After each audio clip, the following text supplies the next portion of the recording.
You know what that is? That is pure awesomeness.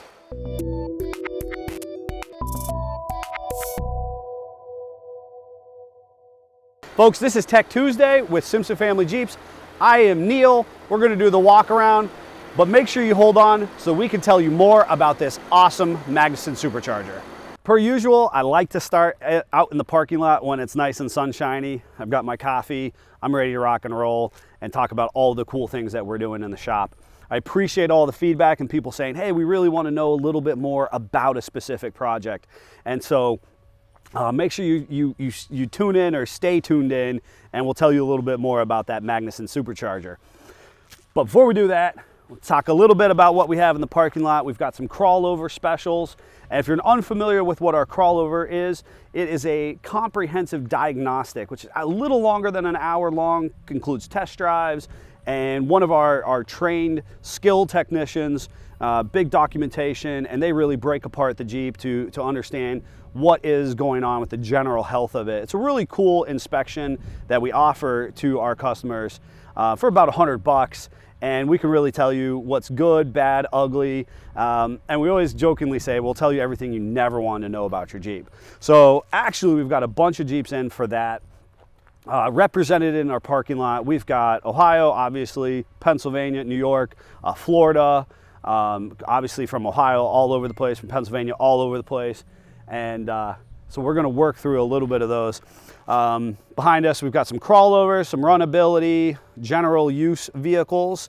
Really cool, the camo Jeep that you might have saw the special video. If you didn't, maybe we'll throw a link to it in the comments or throw it at the end of the video. I don't know.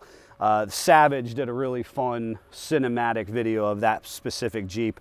It's in for a lot of steering issues. The camos are parked next to each other. This one's in just north of the West Virginia border. That customer is looking to do kind of a full build once we've kind of determined all of its pre-existing issues. A couple more crawlovers. That little baby TJ over there is just a fun story. The customer inherited it, which is sad, but it seemed to be having problems with the four-wheel drive. Interestingly enough, we popped the rear diff cover off, and as you can see, it's just a baby Jeep. Somebody had actually Lincoln locked the rear end. That's right. They actually went in with a welder and welded the spider gears fully locked together. So it's this big molten mess of spider gear and differential so that the power is equally distributed to both tires. So somebody thought that little Jeep right there should have been a tractor. And the tires show it, because what happens is they scrub around a corner. They kind of squawk and chirp a little bit, but interesting nonetheless. As we pan across the background over here, big full build going on with the orange one.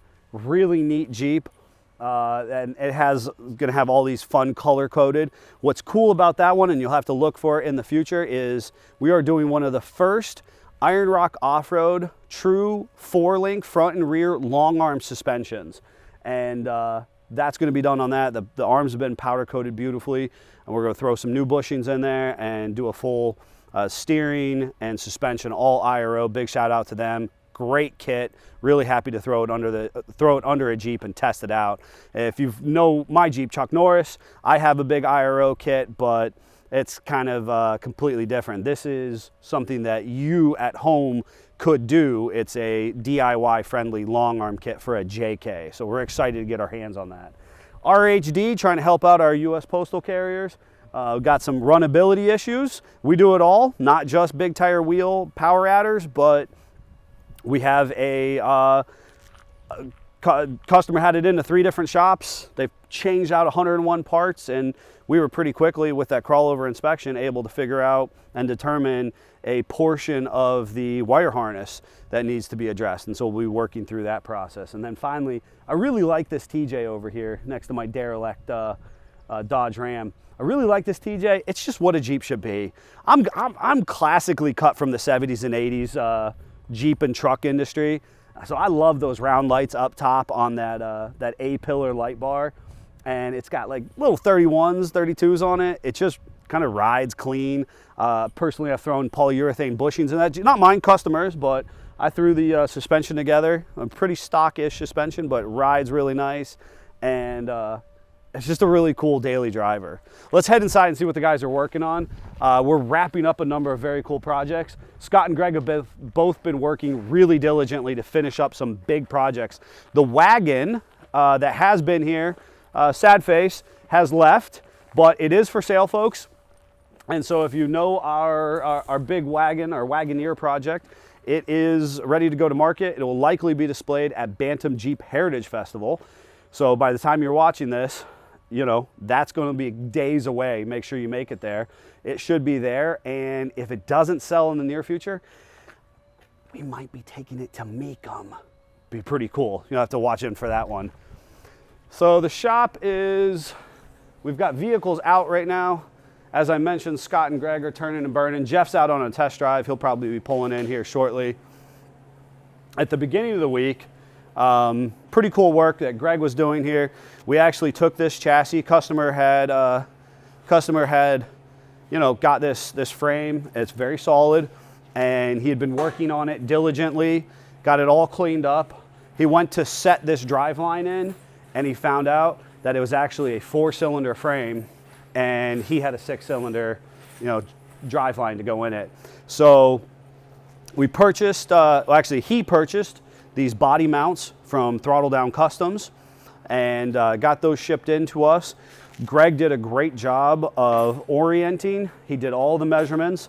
The instructions were not awesome, so Greg's skill and experience, along with our tooling and expectations, he got that fit in there really nicely, oriented with appropriate driveline angles. We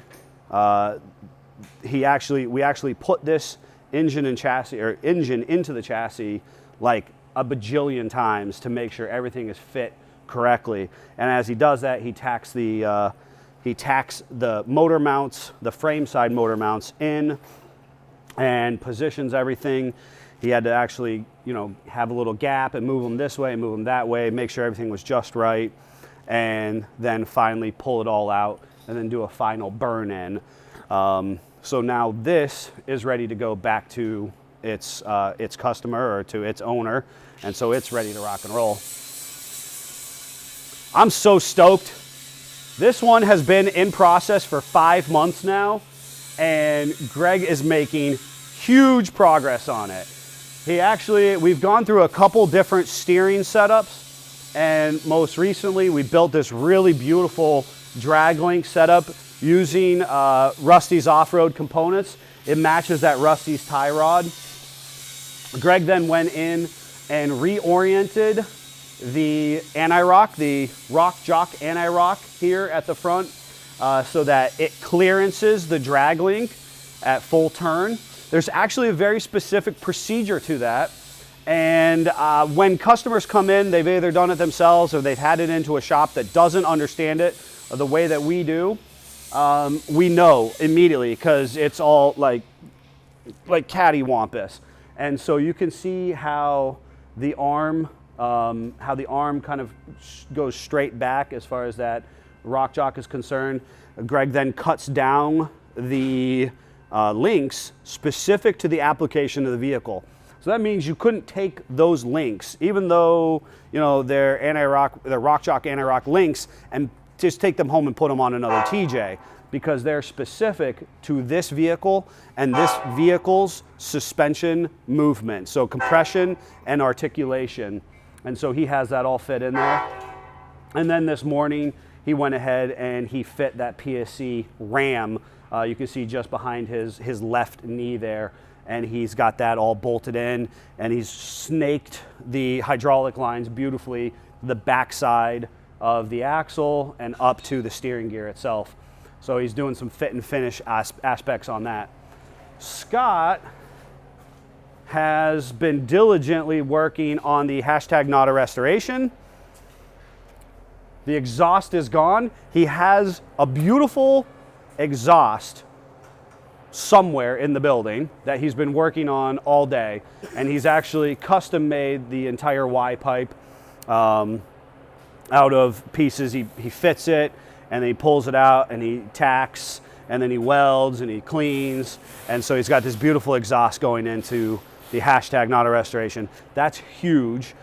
He's also doing it in such a way that it is serviceable in the future, but that it has a beautiful clearance around the drive line, and that it's ideal to the application. We're not being constricted by, you know, the box of like, oh, well, we have to reuse what was there. Big shout out to the owner of this vehicle, who's really allowing us to be creative and thorough in our process.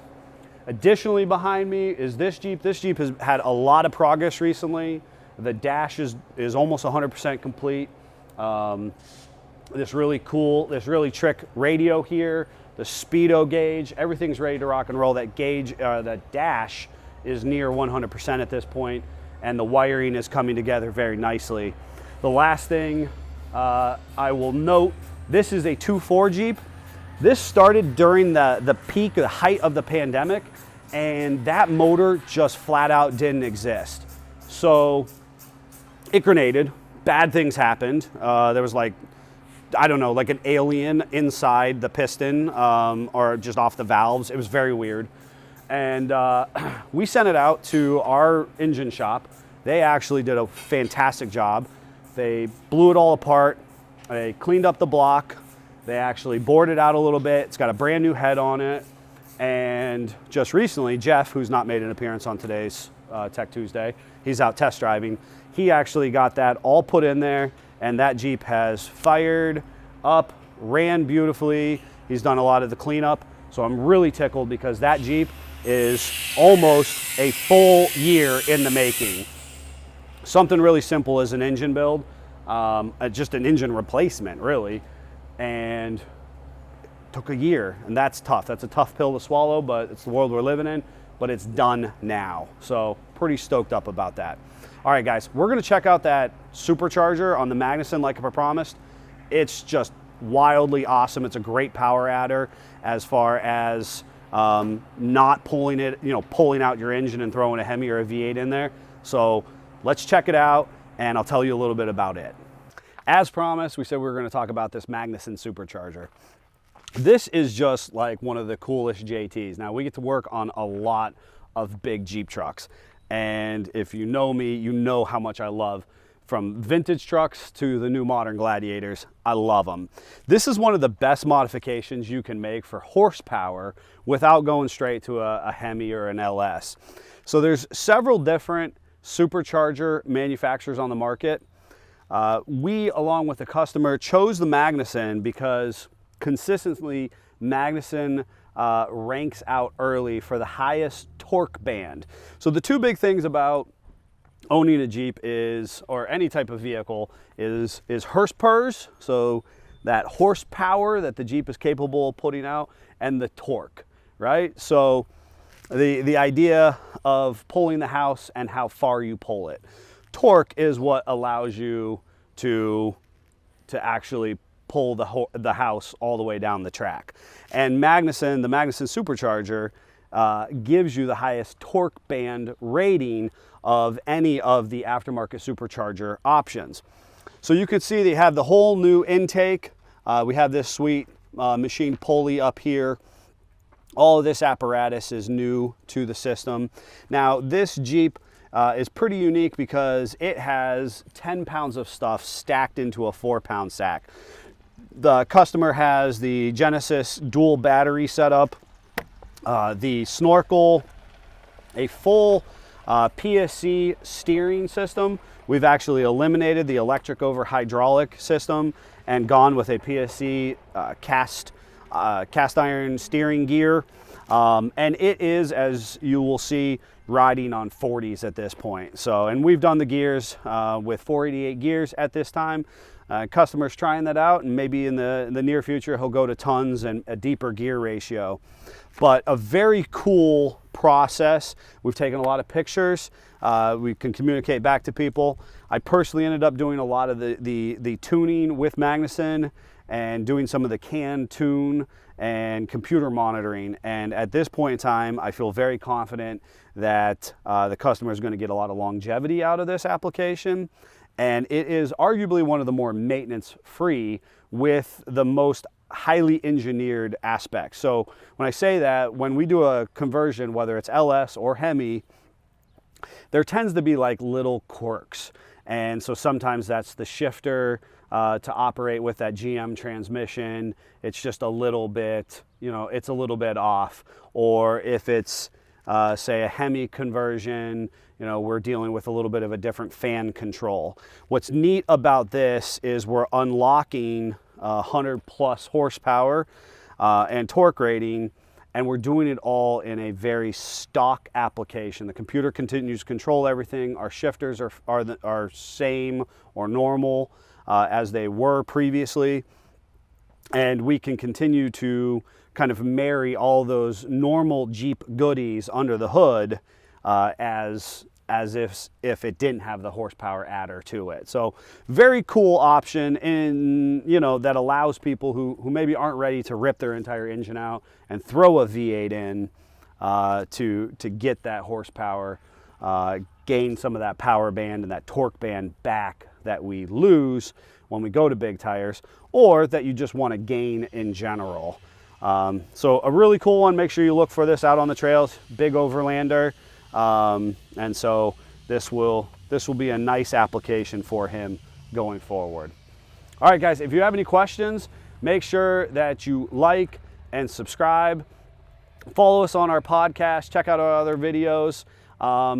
Leave us a comment below, in the comments. Tell us, have you seen one of these in the wild before? Have you seen, one at Edelbrock, or have you had any experience with Supercharger or V8 conversions or all that kind of stuff? Let us know. Let us know what do you think the horsepower really is to the wheels, right? They advertise like 350, 370 horsepowers. I don't know. That's a pretty cool thing. So until then, Jeep family, Jeep on.